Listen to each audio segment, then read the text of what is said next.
el honor de tener dos ponentes internacionales, la doctora Marla Dubinsky, que es actualmente profesora de pediatría y medicina, jefa del Departamento de Gastroenterología y Hepatología y coordinadora del Centro Feinstein de Enfermedad Inflamatoria Intestinal de la Escuela de Medicina ICANN del Monte Sinaí en Nueva York. Yo creo que vale la pena comentar también el currículum de la doctora no se limita a esto, es un currículum impresionante. Participa en varios comités editoriales de revistas de alto impacto y hasta el día de ayer había más de 120 artículos, de los cuales ella es autora de 40, ¿verdad? Como primera autora, el resto como coautora, para que nos demos, veamos que es un currículum impresionante. Bienvenida, doctora Dubinsky, es un placer tenerla aquí.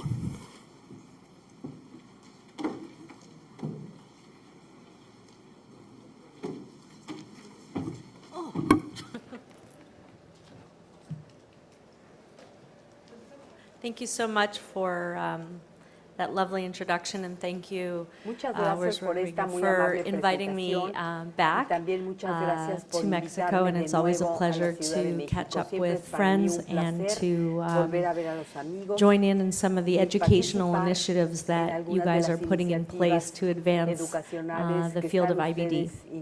So my topic today is therapeutic drug monitoring in IBD, and thinking much more at a level where we're thinking about beyond when someone loses response to anti-TNF to try and get people to feel much more proactive in the way that we approach drug monitoring in TNF. So we're going to gain first a historical perspective, understand the pharmacokinetics of anti-TNF therapy, talk a little bit about reactive versus proactive drug monitoring, and then focus on what is the future of drug monitoring in anti-TNF therapy going to look like, and give you a hint of how we'll be able to actually use web-based interfaces to really start to select the dosing of TNF that we need for our patients.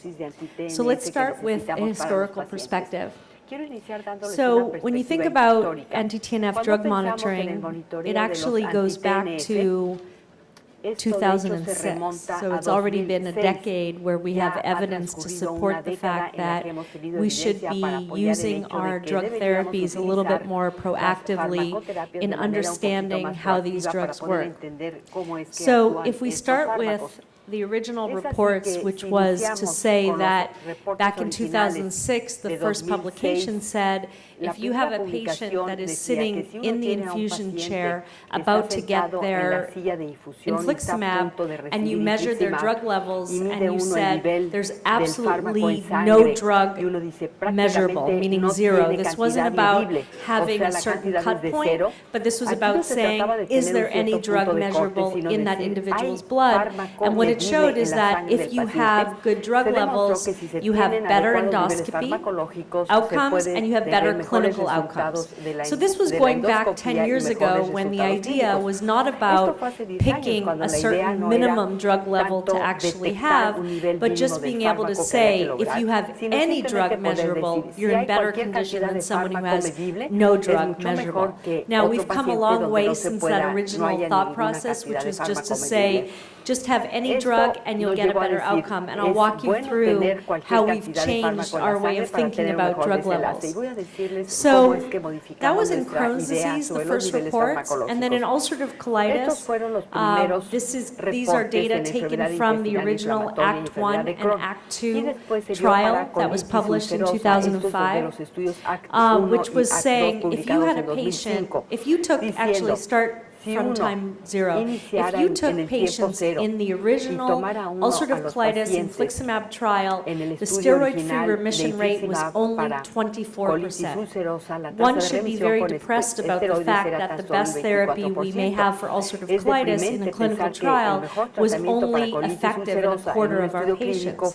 But what we began to realize when we went back to the data, which was we went back to the actual serum that was collected in the original clinical trial that was used to get approval for ulcerative colitis, what we found is that individuals who had drug levels that were above the median, meaning they were more than the halfway point of all the drug levels, and we divided it up into quartiles, what we were able to show is that individuals who had drug levels that were in the third and the fourth quartile, those patients actually had a remission rate of close to 60%. So what we realized is maybe remission rates of drug trials are all due to not having enough drug. And if you would actually adjust the dosing in a clinical trial so that everybody gets dose adjusted if their drug level is low, the theory is you'd be able to triple your remission rate. That's the thought process, that if you didn't look at everybody's drug level as a whole, meaning at a population level, but actually individualized your dosing for someone even within a clinical trial, more drugs would come to market. So think about that as we head towards the end of the lecture, so you can appreciate the fact that there is now drug trials that are happening, that one of the arms in a drug trial, in order to get a drug approved to market, involves adjusting the dose based on the actual drug level, not just a fixed dose. So that's exciting that we're actually moving towards actually getting dosing individualized for the patient. Is it possible to expand the image, because they're so small and I don't know if you can see them, but for some reason it's projecting mini. Maybe it's the way that the screen is set. Anyways, I want you guys to be able to see what I'm saying. So if we were to understand what are the elements that actually impact the way all of your patients actually clear these drugs, it's important to remember what are the big parts of the puzzle. So if you have a patient with a lot of inflammation, a low albumin, a high CRP, someone who's got pancolitis, deep ulcerations, that patient is probably going to need 2 to 3 times the amount of drug that someone who had a normal albumin or a normal CRP would need. So it's important to remember that individuals who have very high inflammatory markers, those individuals are clearing the drug at almost tenfold the increased rate as someone who has a normal albumin and a normal CRP. So the inflammatory burden, which is really a measure of how much inflammation your patients have, is really determining how quickly they clear the drug. So if you have a patient in the hospital who has a high CRP and a low albumin with ulcerative colitis, and you're hoping to be able to get them to avoid colectomy, I can tell you that 5 milligrams per kilogram is not going to change their ability to avoid colectomy. Because where is that drug going? That drug is literally going out, losing through the colon mucosa and into the stool, such that we have data to support that individuals who have very severe colitis, they actually have more infliximab in their stool than they do in their serum on day 1. So the ability to understand what are the elements that a patient needs to have, individual factors that actually tells you how much drug an individual is going to need, is really based on how quickly they clear the drug. Now, probably one of the most popular reasons for losing response to these TNFs is the fact that individuals create antibodies, meaning people develop the antibodies against the drug. Well, there was a report in the literature by the group in Leuven that actually suggested that some antibodies are actually considered transient, meaning they're there one day and the next time you measure them, they're not there. And that appears to be that there is about a third of antibodies that a patient creates are transient. Meaning, if you would just kind of wait it out in someone who's doing well and maybe adjust the dose or add an immunomodulator, which I'll show you the data, that you may be able to overcome these antibodies, meaning these are not permanent antibodies. So you have to remember that even though antibodies we believe are an important factor that minimizes the ability to stay on these drugs for a long time, there is this notion that about a quarter to one-third of antibodies are transient. So it doesn't mean you need to get rid of the drug immediately upon a patient developing antibodies, and I'll show you what that data looks like. So the reason why people develop antibodies quite quickly is probably tied to the fact that they're clearing the drug very quickly. You have to remember a concept with these drugs. If there is a measurable drug level, the antibody, the amount of antibodies someone has is quite low. The minute you start to lower the drug level, that's when these antibodies become much more dominant in the story, because all of us, if we got infliximab or adalimumab, we will all develop an antibody. It is a foreign protein that we should all be trying to clear, because that is not a normal protein in our body. But the point is, yes, the clicker. Okay. But the point, oh, this is much better.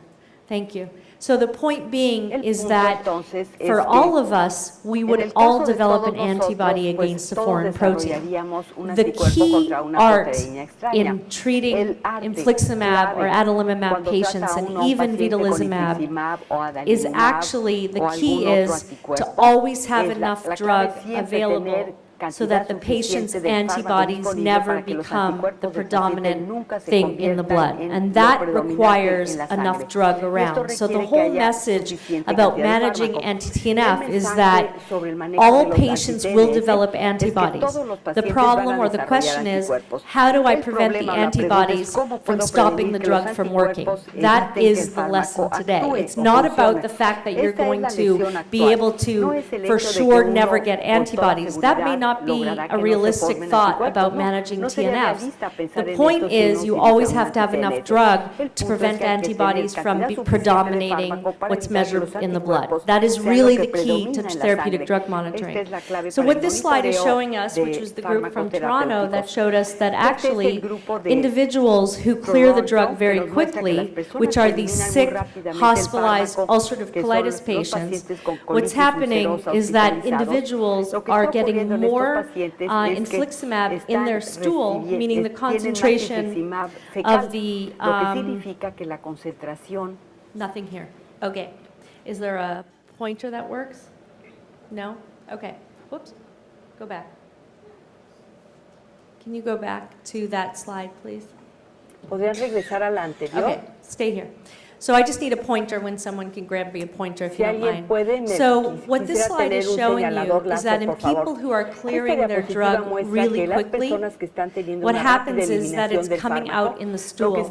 And this was published last year telling us that individuals who have a lot of inflammation in their colon, where they have low albumin, they have low and high CRP, is that if you were to measure the amount of infliximab in their stool compared to their serum, you would find more infliximab in the stool than you would in the serum.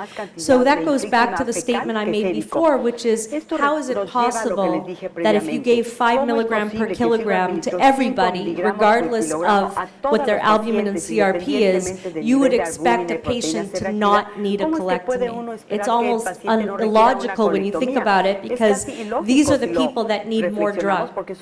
And so no matter how you look at it, if there's not enough drug in the system, it's impossible for the tissue to be saturated with enough drug to calm the inflammation down. So, can you go to the next slide, please? Siguiente, por favor. No? This one? This is a pointer? Okay. And it advances. Oh, fabulous. Okay. Great, thank you. Sorry about that. So, if we think about the fact that individuals who clear the drug really quickly, these are individuals who are unable to maintain their drug levels.